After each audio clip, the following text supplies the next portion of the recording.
Éminents serviteurs et servants de Dieu, chers frères et sœurs en Christ, mesdames et messieurs, chers invités, il a plu à notre Seigneur Jésus-Christ de nous faire entrer dans la nouvelle année avec ses grâces et ses bénédictions. Aussi voudrais-je saisir cette sublime occasion pour formuler à votre endroit mes vœux sincères de bonne et heureuse année 2023.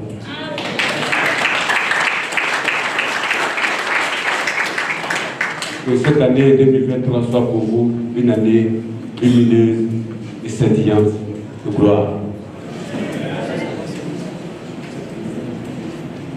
Il me plaît par ailleurs de vous souhaiter, au nom du président de l'ordre de l'Église de Côte d'Ivoire, la bienvenue et vous traduire la grande joie que nous éprouvons à vous savoir si nombreux et très distingués à notre rencontre dont la faisabilité résulte de la seule volonté de notre Seigneur.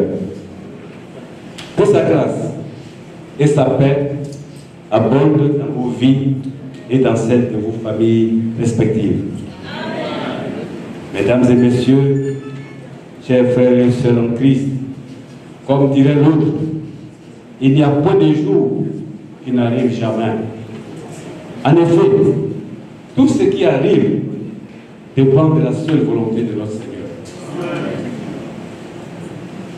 Notre Seigneur, ce Dieu, celui-là même qui appelle à l'existence, et les choses arrivent.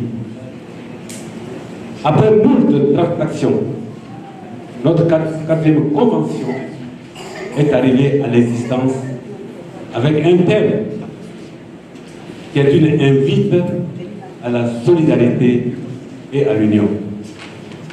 Ce thème proposé à notre sagacité n'est que l'expression de la vision voulue par le Seigneur pour l'Odessie et qui tire sa source de la restauration de la dignité des serviteurs de Dieu.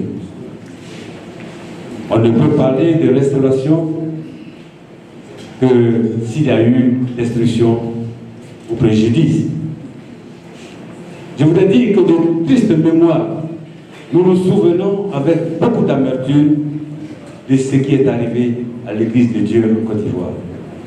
À savoir, les intimidations, les frustrations et les humiliations, et que sais-je encore. Mais le temps a fait son œuvre. Le consolateur s'est glorifié. Les rancœurs se sont apaisées. L'oubli et le pardon ont pris le dessus. Que toute la gloire revienne à notre Seigneur Jésus-Christ. Nous devons aller de l'avant. Nous devons nous mobiliser effectivement pour la dignité du corps de Christ.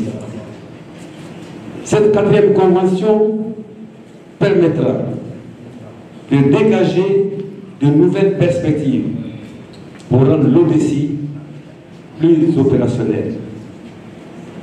Permettez-moi de me souvenir des sillons tracés par la myodessie. La myodessie, entendez, la mutuelle de l'ordre de l'Église de Côte d'Ivoire. Comme vous devez le savoir, l'Odessie est née depuis 2009. Et entre-temps, il avait été créée aussi la mutuelle de l'ordre de l'Église de Côte d'Ivoire. Cette mutuelle, pour l'instant, elle est mise en veilleuse parce que, dans le secret, la myodessie se prépare à rebondir. Parce que c'est l'élément moteur de l'Odessie.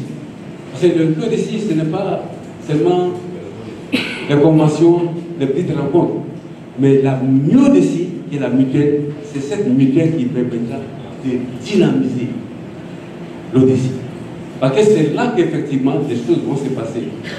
Par le passé, nous avions mis en place une assurance maladie pour les familles des pasteurs, monsieur, madame, et 4 enfants.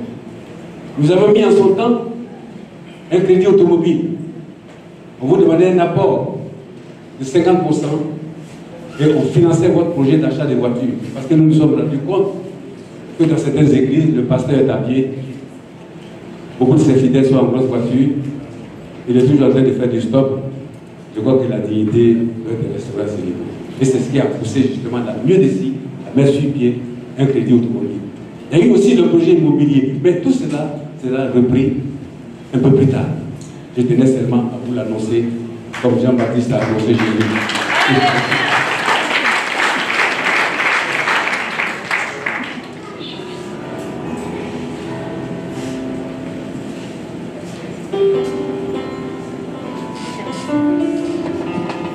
Alors, tous ces projets permettront de redynamiser l'Odessi. Je garde l'espoir que cette convention saura élever nos consciences au niveau de nos responsabilités. La cérémonie de ce jour portera sur la récompense des membres qui se sont distingués par leur dévouement et par leur disponibilité. Sur ce, je vous remercie et que le Seigneur vous bénisse abondamment.